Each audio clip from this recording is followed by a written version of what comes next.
Bab 161. Dimas termenung sendirian memandangi hidangan di meja makan. Dia menoleh ke kursi di sebelahnya.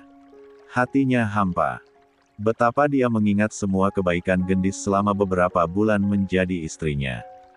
Pagi itu adalah pagi kesekian Dimas hanya memasak tanpa menyentuh makanan yang dibuatnya sendiri sejak pagi-pagi sekali. Dimas berangkat syuting dengan perasaan bimbang. Pertama, Dimas mendapat kabar dari Gendis melalui email pribadinya. Gendis mengabarinya jika sampai detik ini dia baik-baik saja dan tetap jangan mencari keberadaannya. Bahkan Gendis mengatakan jika dirinya masih menjadi penonton setia acara Dimas di televisi. Kedua, acara Dimas di 2 televisi meroket. Bahkan sang produser di salah satu TV yang menyandingkan Dimas dengan partner seorang perempuan menyumbang ide. Apa itu? Sang produser bersedia membayar mahal asalkan Dimas menyetujui idenya untuk menjalani kisah asmara settingan. Kekompakan Dimas bersama Esther di acara kuliner membuat para penggemar kerap menjodoh-jodohkan Dimas dengan Esther. Esther sudah menyetujuinya lebih dulu tapi Dimas tentu saja bimbang. Dia sudah memiliki Gendis, terlebih keluarga Dharmawangsa akan menentang keras ide gila sang produser jika Dimas mengutarakan hal tersebut. Namun yang lebih membuat hati Dimas bimbang adalah perasaan Gendis. Gendisnya sedang kabur karena hatinya sedang patah. Lalu bagaimana jadinya jika Gendis melihat kabar kedekatan dirinya dengan Esther? Meski itu hanya settingan, hati Gendis yang sudah patah itu akan remuk redam. Suara klakson mobil di belakangnya menyadarkan Dimas yang menunggui lampu hijau menyala sembari memikirkan Gendis. Hei, Dimas memikirkan Gendis. Ya, benar. Sejak Gendis pergi terlebih setelah tahu jika Gendis tak ada di rumah orang tuanya ataupun masuk kampus, Dimas benar-benar kalang kabut mencemaskan Gendis. Bagaimana dengan Dora? Dimas tidak sadar jika sudah beberapa hari dia tidak ke rumah Dora atau sekedar memberikan makanan olahannya pada Dora. Sudah beberapa hari makanan buatannya basi karena tidak tersentuh. Dimas sudah malas makan di rumah, setiap masakannya terasa hambar, entah kenapa. Di lokasi syuting Esther sudah semakin antusias mendekat pada Dimas. Dia tampak senang dengan ide sang produser. Diam-diam Esther terpikat pesona Dimas. Tapi Dimas masih dingin, dia belum menyetujui ide sang produser. Dirinya mengakui masih single pun sebetulnya sangat keberatan. Ini ditambah harus menjalani asmara settingan. Sungguh pening kepala Dimas. Hari itu Dimas menjalani syuting dengan setengah hati bahkan beberapa kali gagal take karena spatula jatuh, salah kasih bumbu atau masakan agak gosong. Kau kenapa? Bisik Esther. Oh, enggak kenapa-kenapa. Ada yang mengganggu pikiranmu? Tanya Esther lagi. Dimas menggeleng. Kamu tampak lain hari ini, sedikit gugup, matamu kosong dan entah berapa kali kamu menjatuhkan alat memasak bahkan nyaris menumpahkan adonan cake, ucap Esther. Dimas hanya tersenyum. Sedikit lelah mungkin. Apa kau gugup karena kita harus menjalin hubungan settingan? Bisik Esther. Dimas mengekeh hambar, tidak menyahut sama sekali. Esther menyelipkan rambut ke belakang telinga. Dia menduga Dimas salah tingkah. Padahal sejatinya sejak syuting dimulai, Dimas memikirkan Gendis. Sebisa mungkin tidak terlihat akrab dan senang syuting dengan Esther karena Gendis pasti melihatnya. Awak media sudah mengendus kedekatan Dimas dan Esther bahkan sudah masuk Instagram gosip berlambe-lambe. Padahal Gendis tak tahu apa-apa, dia tidak membuka medsos atau menonton acara gosip agar pikirannya tenang.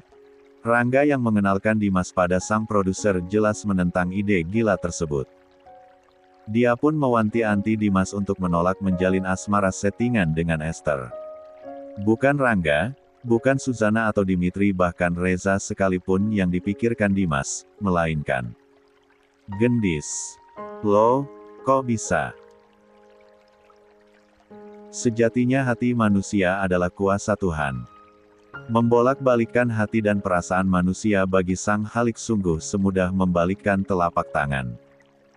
Begitu juga dengan hati Dimas yang dipenuhi rasa kalut dan risau kini. Diam-diam Dora memperhatikan sikap Dimas. Sudah sejak dari hari Gendis pergi, Dimas tidak berkunjung ke rumah bahkan tidak lagi mengirimi Dora makanan. Dora senang, dia mengabarkan hal itu pada Gendis. Tapi kamu jangan baper dulu, Dis. Ini belum seberapa, kamu tetaplah anteng di sana, jadi ke Bali, kan? Tanya Dora di telepon. Jadi kayaknya, senang rasanya menuruti idemu. Senang juga mendengar kabar-kabar dari Kay dan kamu. Kay, Keinara. Kenapa dia bisa tahu? Sudah kubilang jangan curhat pada siapapun mengenai masalah ini. Kenapa Kay harus tahu? Sungut Dora. Aku nggak cerita sama Kay. Tapi Kay tahu sendiri dari Dimas, sanggah Gendis. Kok bisa Dimas curhat sama Kay? Tanya Dora. Iya awalnya, terus Kay memata-mataiku bahkan dia memukuli tetangga depan rumahku. Kak Nathan. Kok bisa? Dora mengernyit. Maka mengalirlah cerita tentang insiden yang terjadi kemarin saat Nathan kena sasaran kemarahan Kay di kafe pastry. Kamu yakin Kay amanah? Tanya Dora khawatir. Aku nggak cerita detail. Aku minta Kay merahasiakan semuanya dari Dimas dan siapapun. Lagi pula aku ada di apartemenmu atas ide dan izinmu. Kay mengerti, kok. Tenang saja. Syukurlah kalau kamu nggak cerita masalah yang sebenarnya. Dora merasa lega. Kenapa Dimas nggak cerita ke aku? Ya. Kenapa harus cerita ke Kay? Ya nggak mungkin, bisa abis dia dimarahi kamu karena aku kabur. Gimana, sih? Dimas hanya tahu kalau kamu tahunya aku ada di rumah orang tuaku, kan? Iya, sih. Dan aku akan tetap berpura-pura menganggapnya seperti itu. Tapi Dimas pasti bertanya-tanya kenapa aku nggak jengukin ibumu. Bahkan ponselmu mati. Memang Dimas nggak mikir ke sana. Ah, itu terserah. Aku nggak mau mikirin. Aku hanya menuruti idemu buat healing dan menghilang. Sementara dari Dimas, selesai. Ucap Gendis. Iya, nanti kupikirkan lagi. Tapi sepertinya Dimas nggak mikirin aku, sih. Lempeng aja dia lewatin. An-ana nanta. Rumah tiap pulang sama pergi syuting.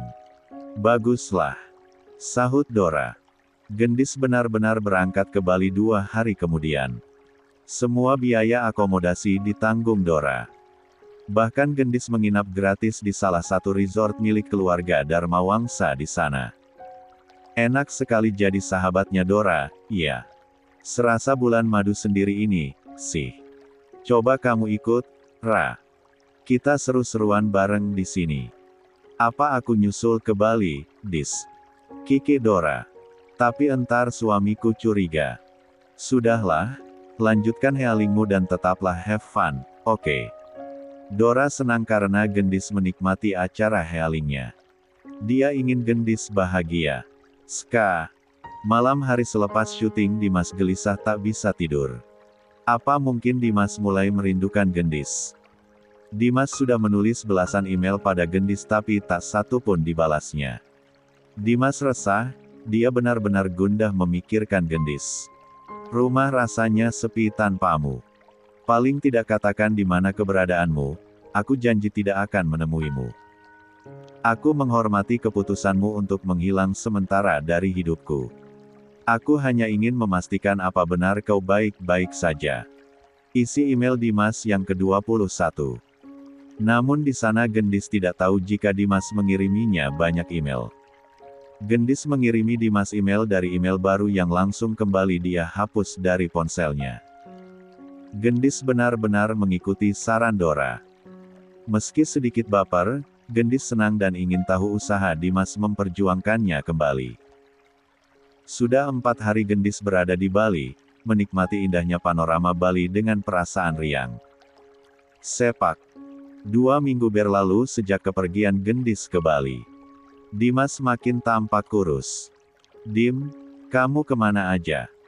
Gendis kenapa lama sekali di rumah Ibu Gina? Mana ponselnya nggak aktif pula? Kita ke rumah Ibu Gina, yuk. Ajak Dora. Aku sudah 3 kali ke rumah Ibu Gina dan Gendis baik-baik aja.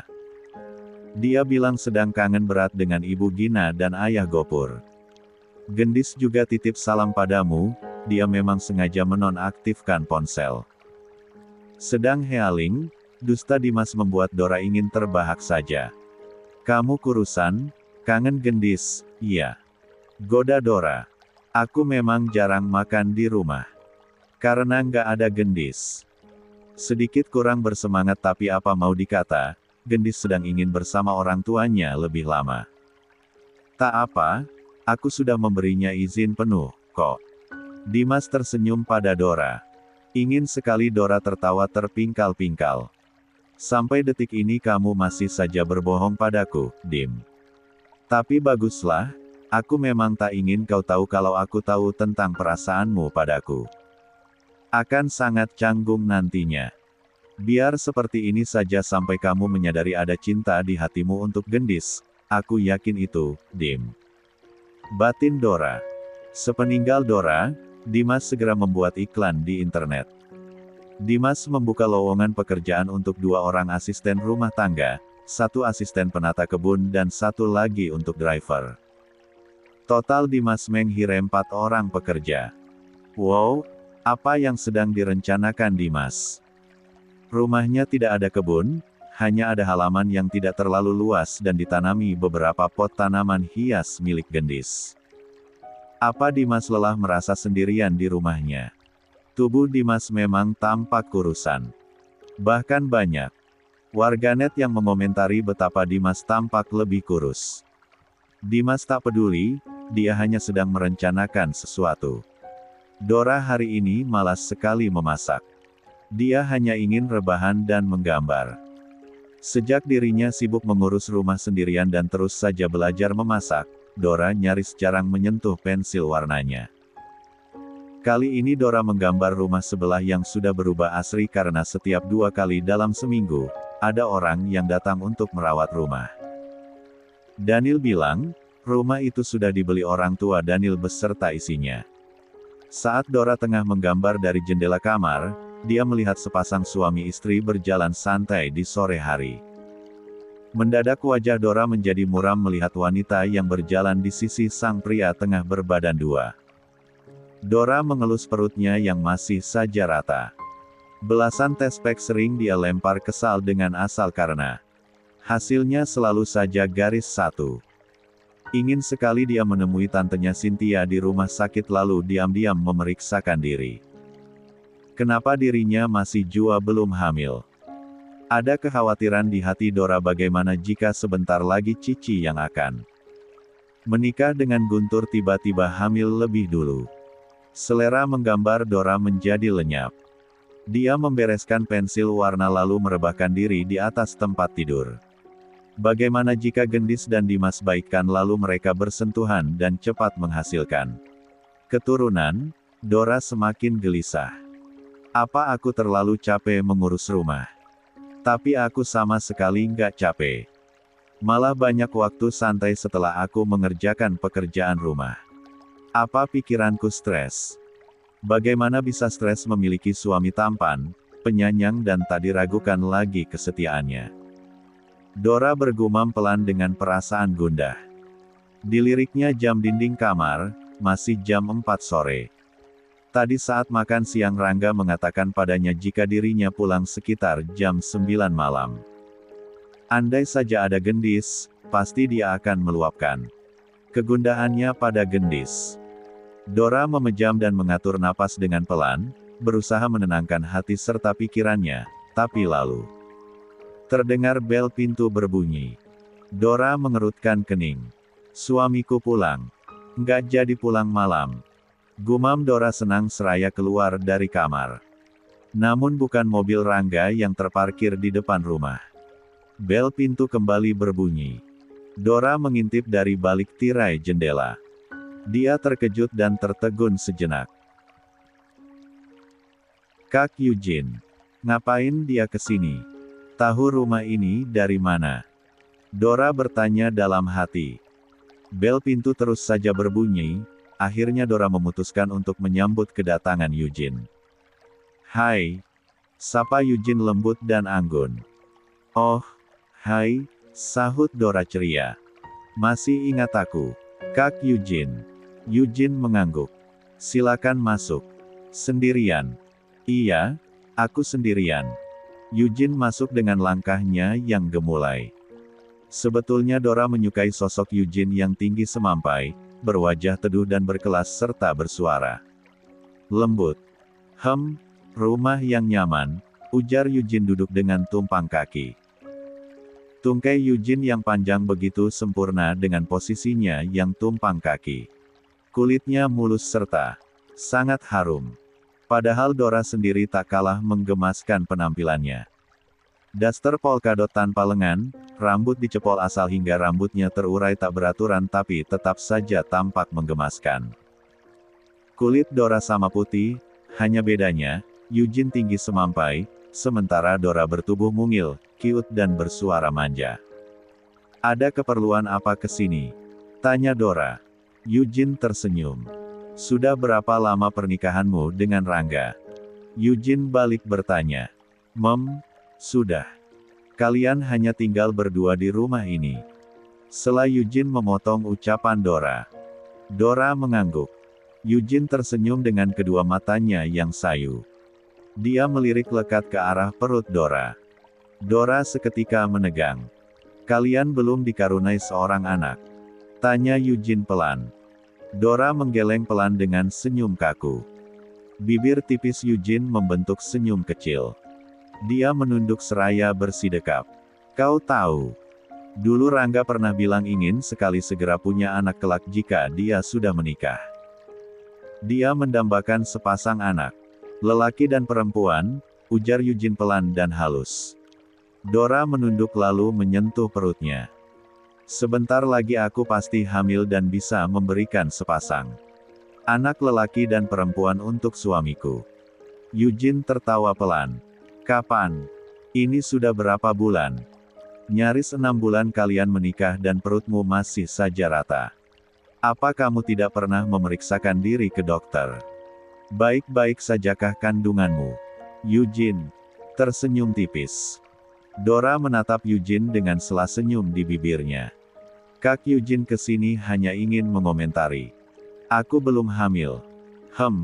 Ya. Karena aku ingin menawarkan sesuatu padamu. Eugene menurunkan tumpang kakinya. Dia mendekat dan duduk di sebelah Dora. Eugene menyurai poni di dahi Isadora. Kau memang masih kecil, kenapa juga Rangga harus menyukaimu sehebat itu? Padahal ada aku, wanita dewasa yang subur dan tentu saja bisa menghasilkan keturunan dengan cepat untuknya. Dora mengernyit. Maksud Kak Eugene apa? Eugene menghela napas panjang. Aku ingin menjadi istri kedua suamimu. Bolehkah? Dora terkesiap dan mengerjap kaget. Wanita dengan penampilan anggun dan berkelas di sampingnya. Barusan mengatakan apa? Menjadi istri kedua Rangga. Barusan Kak Eugene bilang apa? Aku ingin menjadi istri kedua suamimu dan sebagai istri yang baik serta berbakti pada suamimu, tentu saja.